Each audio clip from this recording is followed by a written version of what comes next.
Shabbat Shalom, amados amigos de Sião. Na verdade, Shabbat Shalom, Achim ve'achayot yedidei Tzion. Ou seja, Shabbat Shalom, amigos e amigas de Sião. Boa noite, amados. Nós estamos aqui para realizar mais um encontro dos amigos de Sião. E, como sempre, vamos começar com a tefilá, vamos começar com a oração. Convém, deve e agrada ao Senhor nosso Deus. Oremos. Senhor, em nome do teu Filho Cristo Jesus, muito obrigado, Pai, pelo privilégio de estarmos reunidos nesse início de Shabat, para podermos, Pai, conhecer um pouco mais a respeito do teu povo, dos desafios que cercam o teu povo e para orarmos pelo teu povo, Senhor. Em nome de Jesus, eu quero te pedir que tu possas abençoar o tempo que estaremos reunidos aqui e que tu nos dê sabedoria, Pai, para lidar com temas tão importantes. Colocamos a vida de cada irmão, de cada irmã, de cada amigo, de cada amiga de Sião, que nesse momento está a participar desse encontro, ou que posteriormente possam vir a assistir esta live. Coloco isso nas tuas mãos e peço agora, Pai, sabedoria do alto para conduzir todo esse processo. Que o teu nome seja louvado, que o nome do teu Filho Cristo Jesus seja exaltado e que o teu povo, Senhor Deus, o povo que se chama pelo seu nome, dentro do movimento cristão, dentro das igrejas cristãs, que o povo que te chama pelo teu nome possa honrar, Senhor Deus, a salvação que foi um dia dada pelo teu Filho Cristo Jesus. Sabemos, Senhor Deus, que não há nada que pague. Isso foi feito graciosamente, foi graça mesmo que nos alcançou, porque não somos merecedores.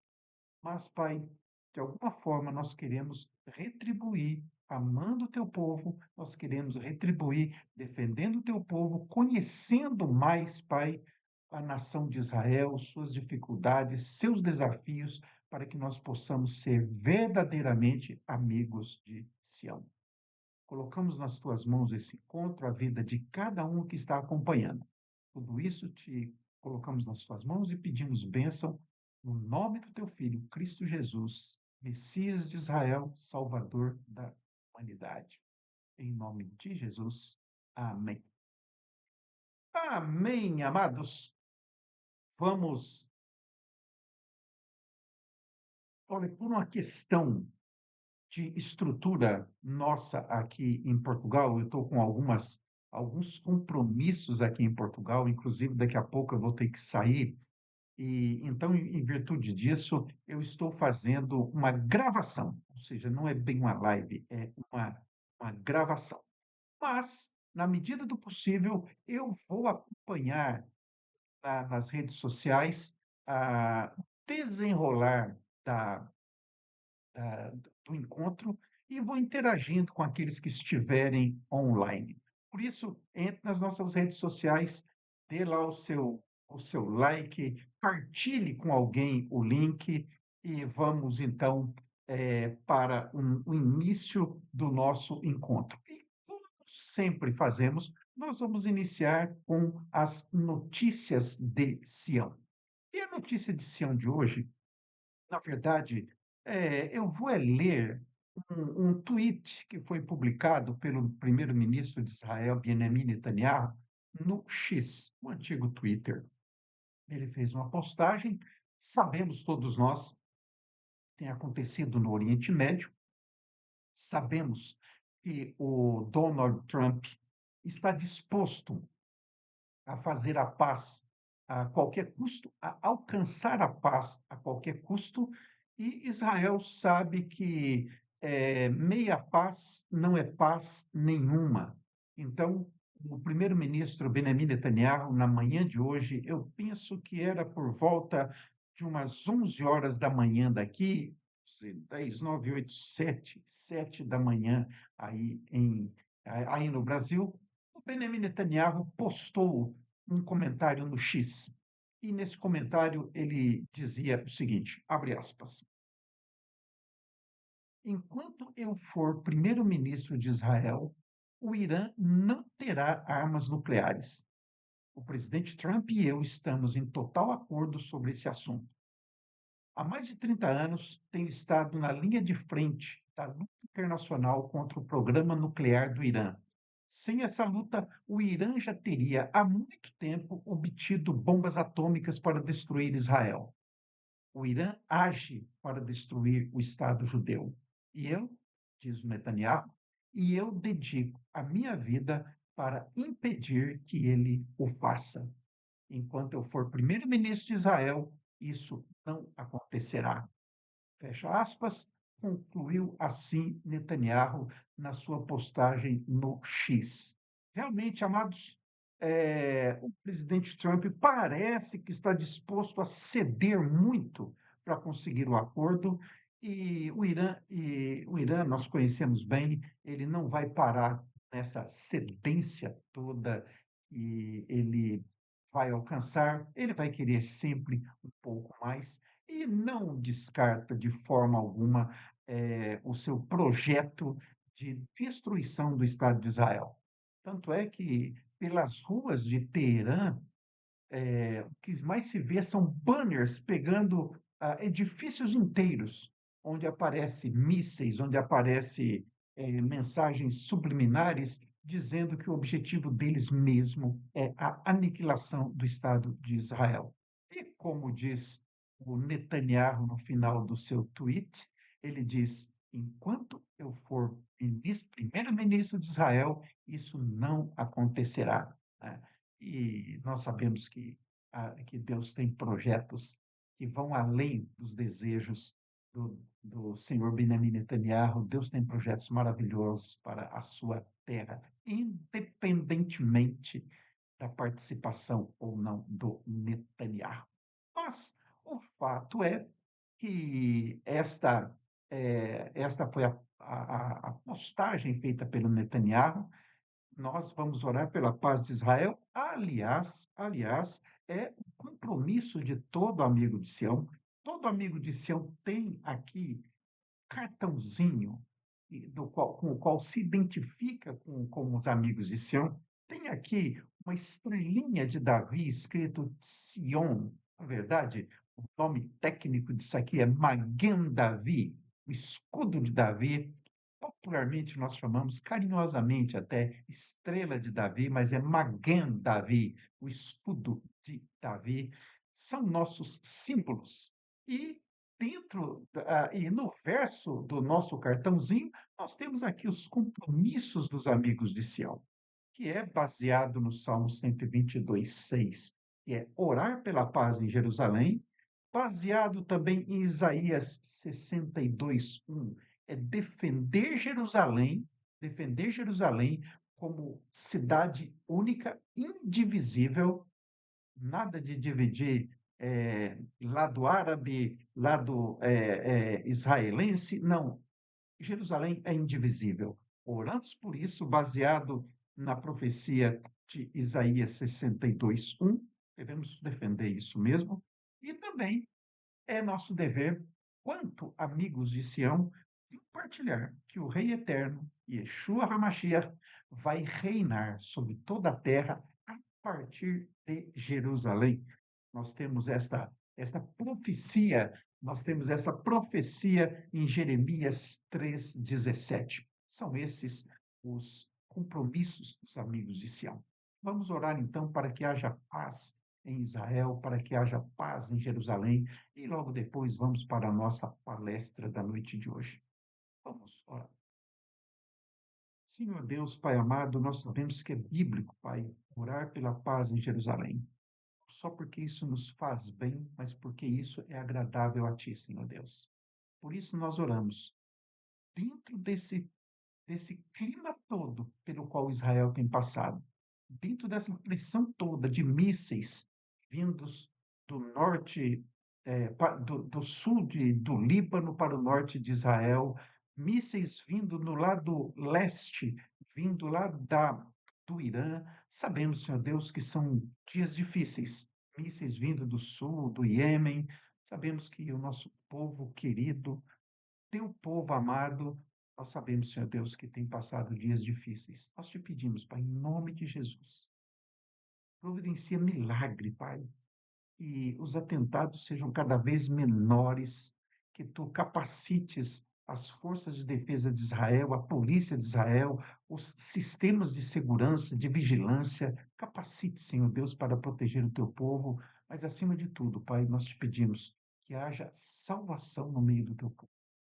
Sabemos que há muitas querilote messiânicas a trabalhar em Israel e alcança mais pessoas, Senhor Deus, para Cristo, para o Messias, ali naquela nossa terra querida.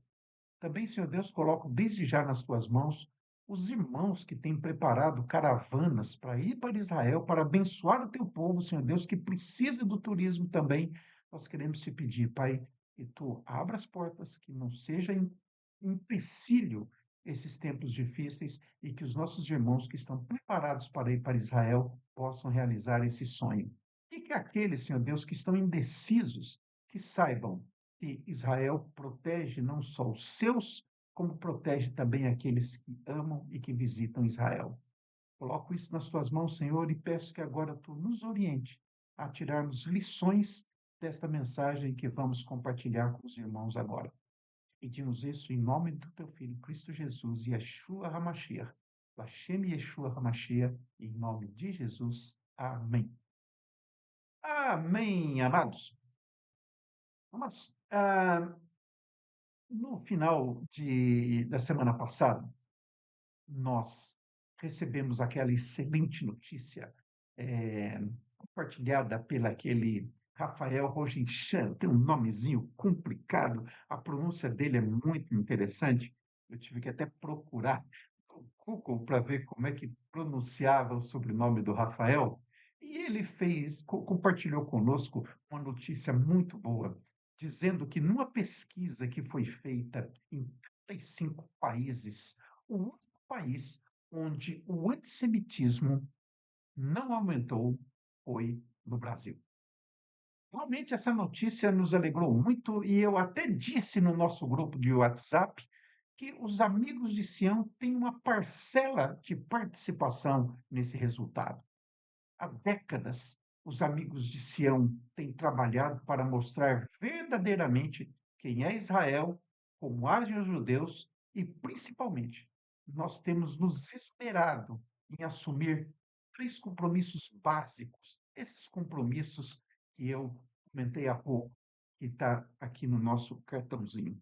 E eu também, particularmente, eu individualmente, há 16 anos, abril agora, em abril passado, fez 16 anos que eu comecei um trabalho no hoje o website começou como um blog despretensioso, hoje um website chamado MDS Post, Notícias de Sião, onde ali também eu procuro trazer notícias reais a respeito dos acontecimentos de Israel.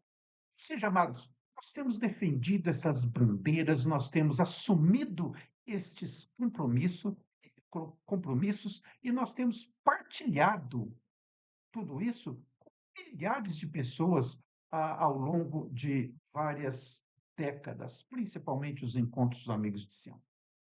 Então, quando saiu o resultado da pesquisa, imediatamente eu pensei, tem uma participação dos amigos de Sião aí, sem dúvida. Mas, amados, nós nunca devemos tomar como definitivo os resultados alcançados. O combate ao antissemitismo requer uma vigilância constante.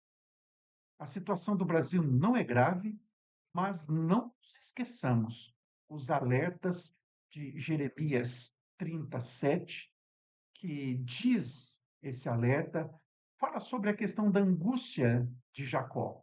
E quem conhece também, como nós conhecemos, creio que os irmãos também, o sermão profético de Mateus 24, sabemos que dias difíceis passarão também os nossos irmãos judeus, nossos amigos judeus, nossos irmãos judeus, passarão dias difíceis. E os dias difíceis não virão eles serão precedidos de tempos trabalhosos. E esses tempos difíceis nós percebemos que já começam a se desenrolar. Ou seja, nós que somos amigos de Sião, nós devemos continuar esse trabalho maravilhoso que vem sendo desenvolvido há anos e ficarmos atentos ao desenvolvimento do antissemitismo que tem espalhado, tem crescido no mundo. Ah, e a minha proposta na noite de hoje é que nós observemos quatro das principais objeções que Israel enfrenta. Para ser mais exato, não são quatro objeções, na verdade, são quatro acusações que Israel enfrenta. E como nós, então, e o que nós podemos aprender para refutar estas acusações? E estas quatro acusações são: dizem que Israel é um Estado ilegítimo, dizem que Israel não é um Estado histórico, a terra de Israel não é um Estado histórico, dizem que Israel é um Estado terrorista e dizem que Israel é um Estado genocida. Olha, dizem por aí que se nós usarmos estas três expressões no mesmo podcast, ou então numa apresentação como essa que eu estou fazendo, se nós usarmos tudo isso junto, as plataformas derrubam a transmissão. O curioso é que os inimigos de Israel usam à vontade, não acontece nada. É assim que a banda toca, diria no jargão popular. Mas, vamos lá, vamos ver uma forma de desconstruir essas narrativas. Se fala tanto em narrativas, vamos ver como nós podemos desconstruir estas quatro narrativas de que Israel é um Estado ilegítimo, de que Israel não é um Estado histórico, de que Israel é um Estado terrorista e de que Israel é um Estado genocida. Como que nós desconstruímos essas narrativas? Vamos pegar acusação por acusação. A primeira delas: Israel é um Estado ilegítimo. Bem, primeiro vamos ver aqui o que é um Estado legítimo. Vamos ver o que é um Estado legítimo e vamos ver se Israel se enquadra ou não nesse perfil. A Convenção de Montevidéu, é um documento de 1933. Ela diz que para um país existir, para um Estado existir, para ele ser legítimo, ele precisa responder basicamente a quatro quesitos. Ele precisa ter uma população permanente, ele precisa ter um território definido, geograficamente definido, ele precisa ter um governo efetivo e ele precisa ter capacidade de relações internacionais, de ter relações internacionais. Mas Israel passa por todos esses crivos. Um Estado legítimo, por exemplo. O Estado legítimo precisa ter uma população permanente. Israel tem 9,5 milhões de habitantes. 9 milhões e meio de habitantes. Habitantes sedentários, não são nômades, e a maioria desses habitantes são de origem judaica, ou seja, Israel passa pelo primeiro critério. O Estado, segundo a Convenção de Montevidéu, também, um Estado legítimo precisa ter um território definido. Israel tem um território definido e as suas fronteiras datam de 1949, ou seja, Israel passa por esse segundo critério. Enfim, a Convenção de Montevidéu diz que um Estado legítimo tem que ter um governo efetivo. Sim, também. Desde 1948, o Estado de Israel elege governantes e, com detalhe, elege de forma democrática como nenhum outro país da região. Ou seja, Israel passa também por esse crivo. Israel é aprovado nesse critério. E, por fim, o quarto detalhe da legitimidade. Para o Estado ser legítimo, ele precisa ter capacidade de manter relações internacionais. Aqui também Israel atinge o propósito, porque ele faz parte da ONU desde 1949. Ou seja, amados, Israel passa por todos esses critérios. Ah, mas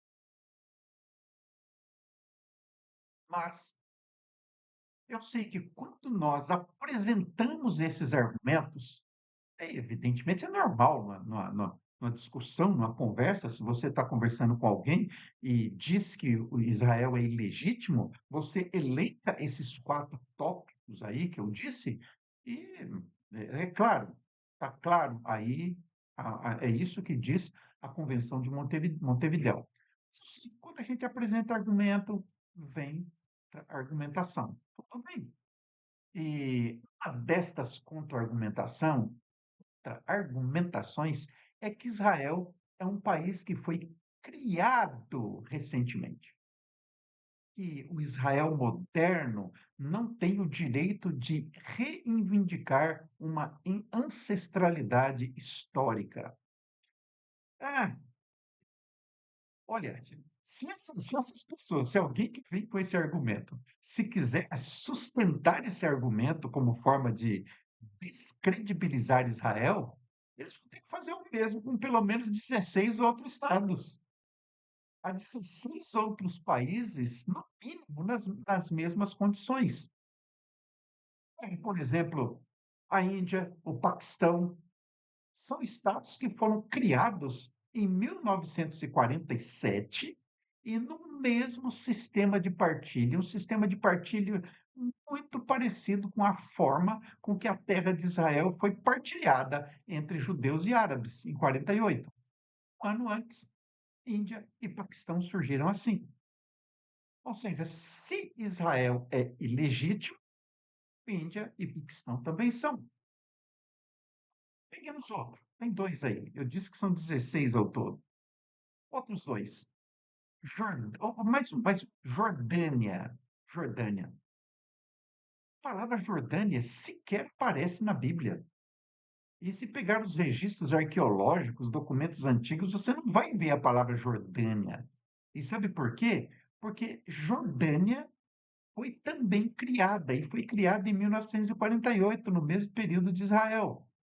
E vocês já viram alguém questionando a legitimidade da existência da Jordânia? Ali perto de Israel. A Jordânia está no Iraque. E o Iraque foi criado em 1932. Até 1932 havia Iraque. E ele foi criado após o final da Primeira Guerra Mundial. Líbano. Líbano. Líbano, o Estado do Líbano, ele foi criado em 1943, depois do fim do mandato francês na região. E 3 anos depois, em 43, acaba o mandato francês no Líbano. 3 anos depois, vai surgir outro Estado, o Estado da Síria, 1946. A Síria é de 1946, também após o fim do mandato francês.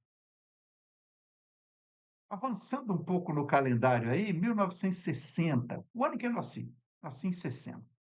1960, nasceu também o estado do Chipre, após a independência da Grã-Bretanha. Bangladesh. Bangladesh é estado desde 1971. Tornou-se independente do Paquistão, que havia se tornado independente, e nasceu o estado do Bangladesh. E quando teve ali 1989, eu vivi isso, quando houve a queda da muralha, da cortina de ferro, aliás, a queda da cortina de ferro, quando a União Soviética, a poderosa União das Repúblicas Socialistas Soviéticas, quando a União Soviética foi para o espaço, nasceram na região vários estados.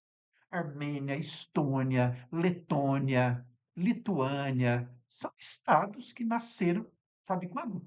1991. E Fechando a lista aqui, vamos pegar os estados mais novos, os caçulas, né? O Kosovo nasceu em 2008, ontem, 2008, depois da independência da Sérvia. O Sudão do Sul, o Sudão do Sul é de 2000, mais recente ainda, 2000 já, quase 2012, me fugiu aqui agora a data, mas o Sudão do Sul é bem mais recente. Ele nasceu depois da Guerra Civil com o Sudão do Norte.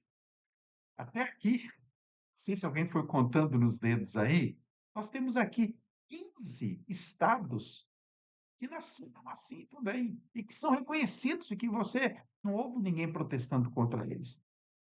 Agora, existe um estado que foi criado através de um tratado que foi assinado por um ditador, e é um estado que é reconhecido mundialmente por todas as nações, inclusive por Israel. E sabem que estado é esse? Vou tocar fogo. É o estado do Vaticano. Vaticano. O estado do Vaticano, ele foi criado pelo Tratado de Latrão, numa parceria entre a Santa Sé e o Benito Mussolini, o Duce, um dos homens, um dos maiores fascínoras também do século XX. O Tratado de Latrão, numa parceria com a Santa Sé, no dia 11 de fevereiro de 1929, surge o Estado do Vaticano. Ou seja, 29, nós estamos 26. O Estado do Vaticano tem apenas 97 anos. E vocês já viram algum italiano dizendo que o Vaticano é um Estado ilegítimo? E tem mais um detalhe nessa história. Os sírios, os libaneses e os cipriotas, eles têm as mesmas características dos judeus. Todos são cidadãos de um Estado que tem ancestrais bíblicos. Esses outros países você não vê na Bíblia, mas Síria, Líbano e Chipre, esses estão na Bíblia. E eles então reconquistaram o direito de existir como Estado quase que na mesma época que Israel. E vocês já viram alguém questionar a legitimidade desses Estados? Não. Olha, anotem isso. Depois pode até pegar a gravação e pegar essas informações. Anotem e usem como argumento diplomático para defender a legitimidade da existência do Estado de Israel. Mas nós temos também um argumento que é muito mais forte do que todas essas comparações, que é a questão dos registros arqueológicos baseados nos relatos bíblicos. Ok, ok. Eu sei, eu sei que se você lançar a questão da Bíblia numa numa discussão, logo os seus antagonistas vão dizer: Ei, lá vem você com essa história de Bíblia. Ah, meu amigo, a Bíblia é só um livro, não venha defender a legitimidade de um Estado baseado num livro antigo. Eu já ouvi demais esses argumentos e provavelmente vocês também. Aí, vamos lá, se alguém jogar isso numa discussão, eu vou dar uma dica para vocês derrubar essa argumentação. Vocês podem derrubar essa argumentação da seguinte forma: você diz assim, ok, se nós formos deixar de lado os registros de livros históricos, há pelo menos 10 outros estados, 10 outras nações, 10 outros países que têm por origem histórias relatadas em livros históricos. E aí você pode dizer, qual a origem da Grécia? A Grécia tem na Ilíada e na Odisseia a base da sua formação. A Itália, a Itália tem a Eneida de Virgílio e até uma lenda, a lenda de Rômulo e Remo. Sabe a história lá? o Rômulo e Remo, se sendo amamentados por uma loba, livro, uma lenda, é a base da história da Itália. A Índia tem o Mahabharata, aquele, nem sei se a pronúncia direito é isso, nunca me detive a aprender, nem conhecer o livro, nem aprender a pronúncia, mas é um livro que é a base da história do surgimento da Índia. A China, a China tem um documento, aliás, chama-se Livro dos Documentos, é lá do século I, II antes de Cristo, escrito por um tal de Sima Qian, a base da história do surgimento da China. Irã. O Irã é a Vesta do Zoroastro, é a Bíblia persa, e é a história do Irã baseada neste livro. Armênia. Armênia há um livro de um autor chamado Moisés de Corene, chama-se História da Armênia, baseada nesse livro, a História da Armênia. A Etiópia tem o Quebra-Nagaste, o Japão tem o Kojik Nyon Shoki, a Irlanda tem o Libor Gabala Eren, e a Coreia tem o Sunguk Sagi, ou Sagi. Ou seja, são estados modernos, são estados considerados legítimos e estados que têm a sua origem baseada em livros históricos, em relatos de livros. E olha que a autenticidade dos relatos desses livros nunca foi tão estudada, nunca foi tão escrutinada, nunca foi tão investigada da mesma forma que estudaram, investigaram, eh, viraram do avesso a autenticidade dos relatos bíblicos. E esses relatos nunca foram descredibilizados. Aliás, olha, aqui, o pulo do gato, ou então uma dica de ouro. Uma dica de ouro para nós brasileiros e para você, se você estiver conversando com algum brasileiro. Se algum brasileiro disser para você que a crença na Bíblia é um argumento falacioso para defender a legitimidade do Estado de Israel, você pega e pergunta para ele: você, assim, você já leu a carta do Pero Vaz de Caminha? Experimente fazer essa pergunta. Amados, a carta do Pero Vaz de Caminha é considerada a certidão de nascimento do Brasil. E eu penso que 90% dos brasileiros nunca leram, ou se leram na escola, não lembram de mais nada do que consta na carta de Pero Vaz de Caminha. Eu mesmo. Eu li essa carta na escola, mas eu não me lembro. Eu tenho uma memória para coisas passadas muito boa, viu? Eu não me lembro da professora ter nos alertado de que essa carta contém falhas. Por exemplo, eu vejo pelo menos quatro grandes falhas também na carta de Pedro Vaz de Caminha. A carta falha quando ela diz que os indígenas não tinham fé, eles tinham, Tupã era o deus deles.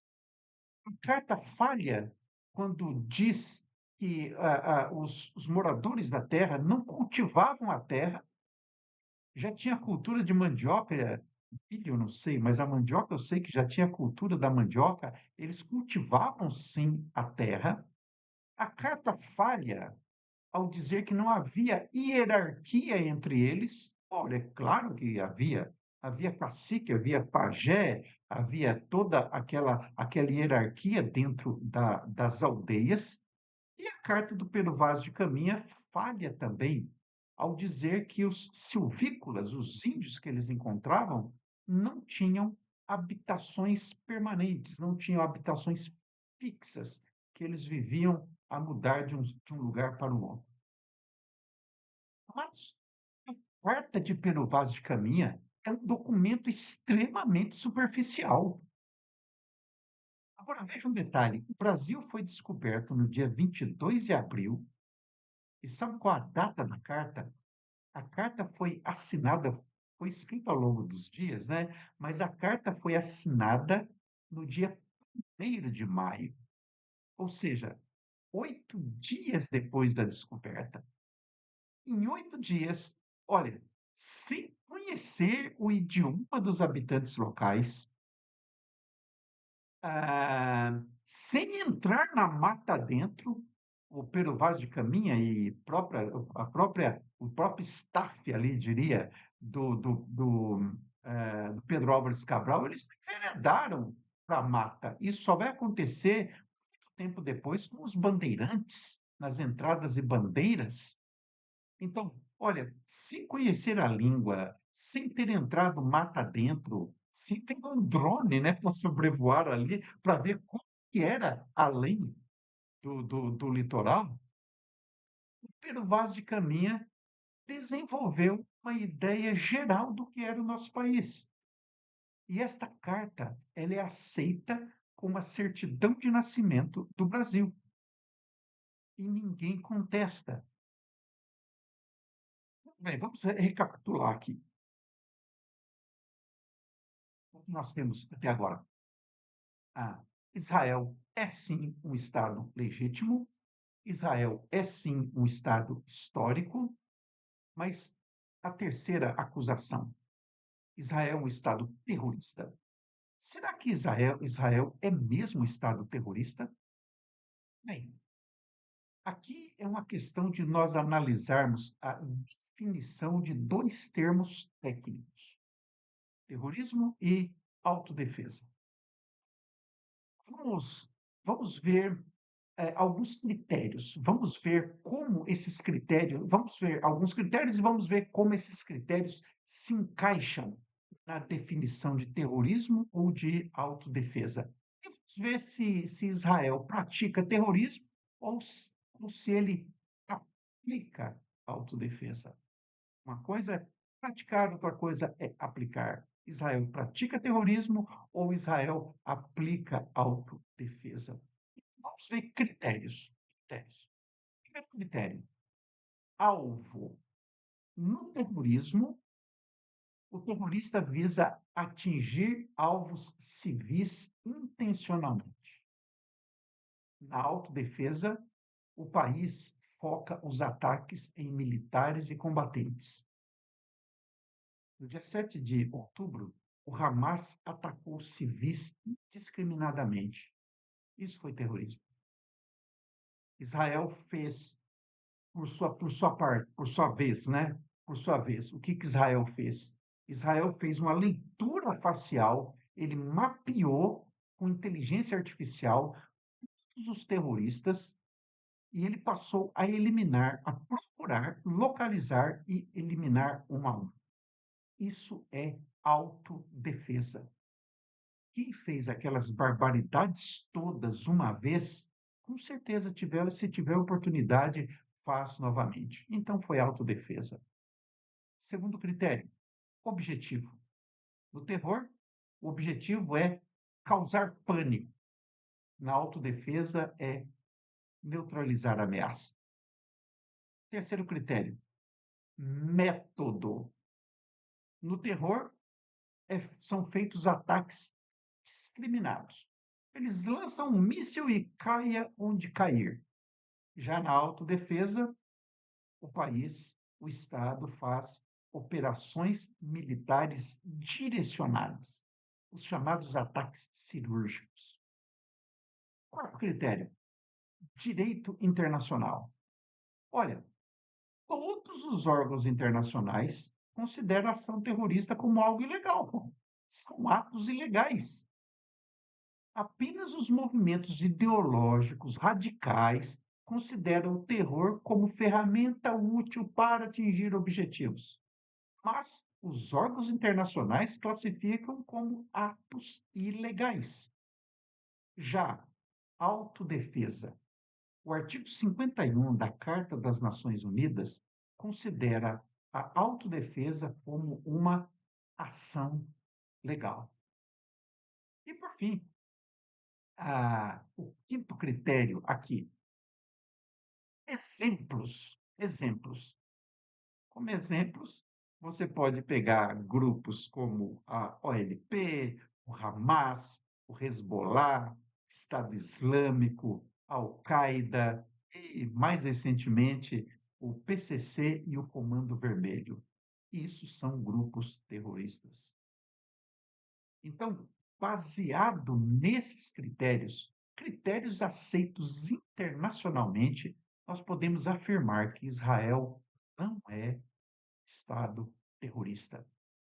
E, por fim, uma acusação antiga e que nos últimos anos tem tomado proporções preocupantes, que é a acusação de que Israel comete genocídio. Olha, embora seja a acusação mais grave, mas essa também é a acusação mais fácil de ser desconstruída. E eu vou agora ensinar para vocês como vocês desconstroem essa acusação se alguém disser que Israel é um Estado genocida. Caneta e papel na mão aí e anotem para que vocês tenham estes argumentos na ponta da língua. Vamos começar pela própria definição da palavra genocídio. Para quem não sabe, a palavra genocídio ela não existia até 1944. Ou seja, a palavra é praticamente um neologismo. E esse neologismo foi criado, veja bem, foi criado por um judeu. Quem criou essa palavra foi Rafael Lemkin. Ele foi um sobrevivente da Shoah. Shoah é o massacre dos judeus durante a Segunda Guerra Mundial.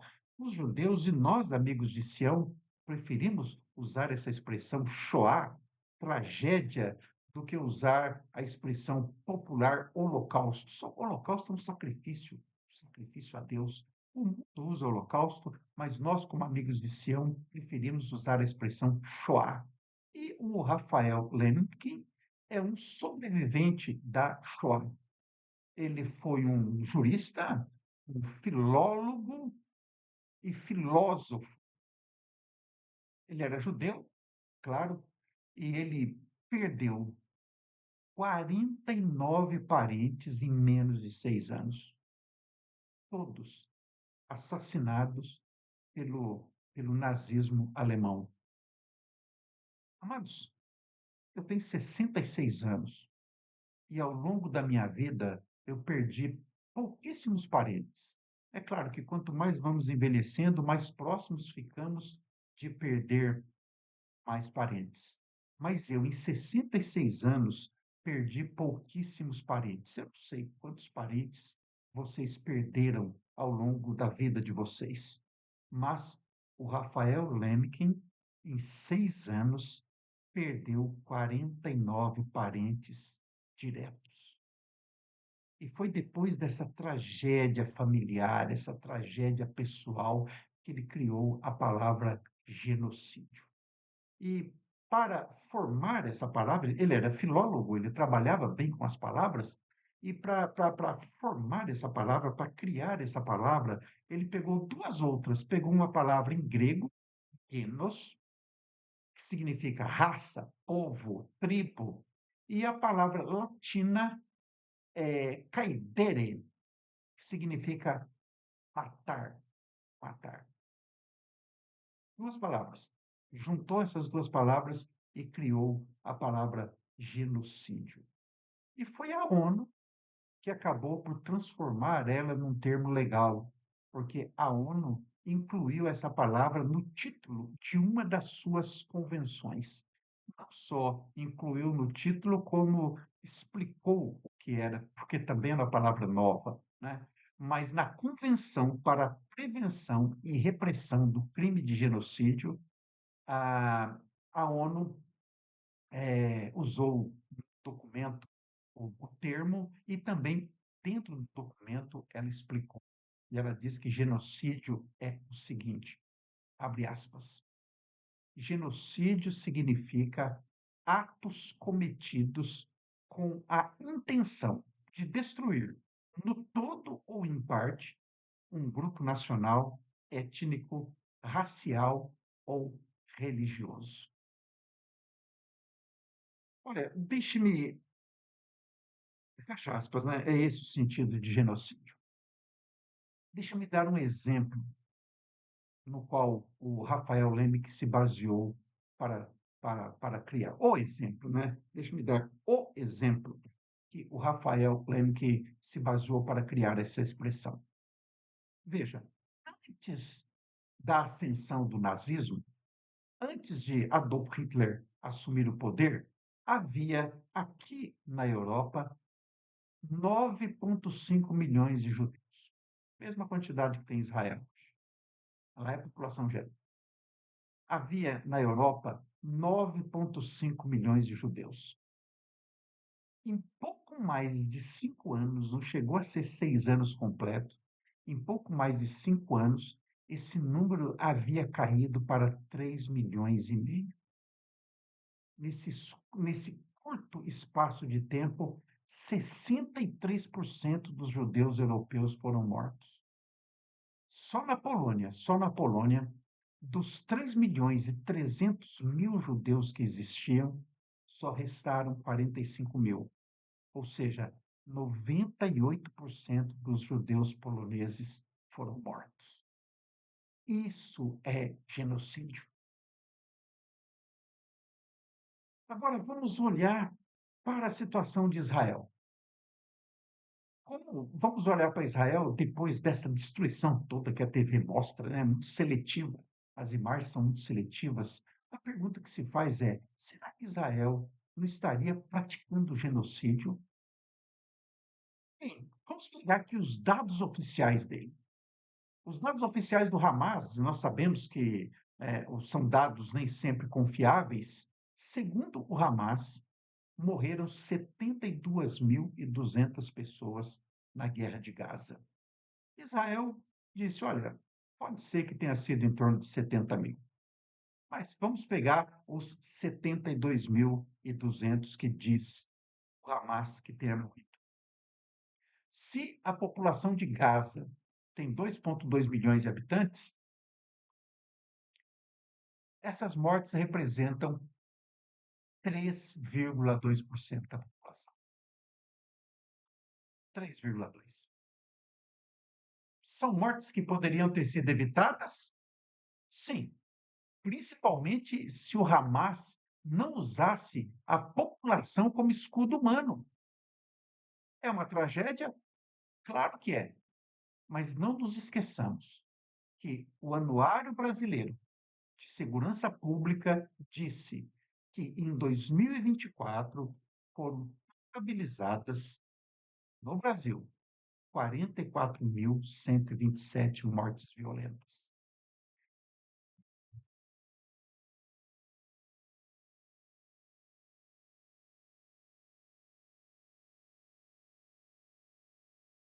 No ano, 2024, 44.124, 127 mortes violentas intencionais no Brasil.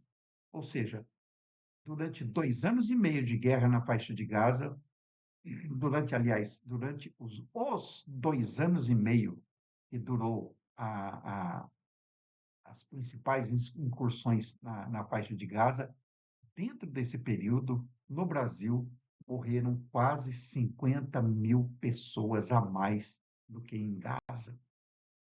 Olha, estou aqui traçando paralelos, nem fazendo comparações, mas eu estou jogando esse número para que a gente possa refletir um pouco a respeito da questão de genocídio.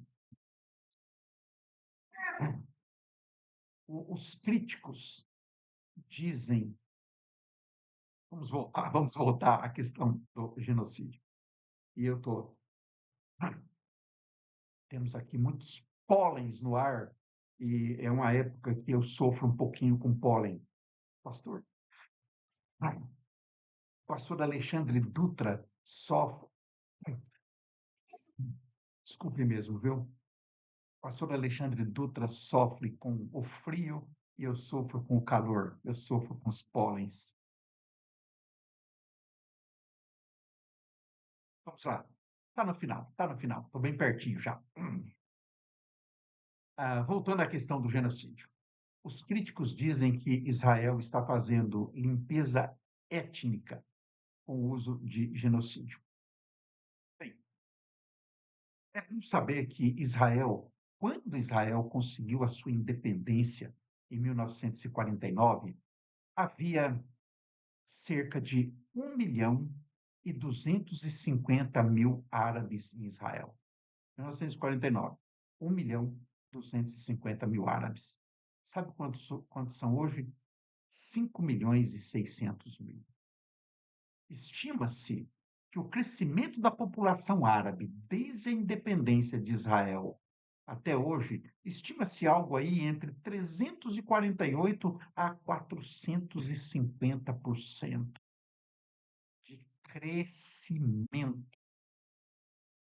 Olha, veja, judeus mortos na Europa, percentual 63%.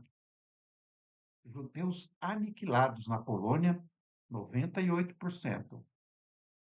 Crescimento dos árabes em Israel, 450%. Isso é genocídio? Dizem também que Israel está fazendo limpeza étnica. Vamos pegar aqui o caso dos cristãos. Eu vou fechar aqui com os casos dos cristãos na faixa de Gaza.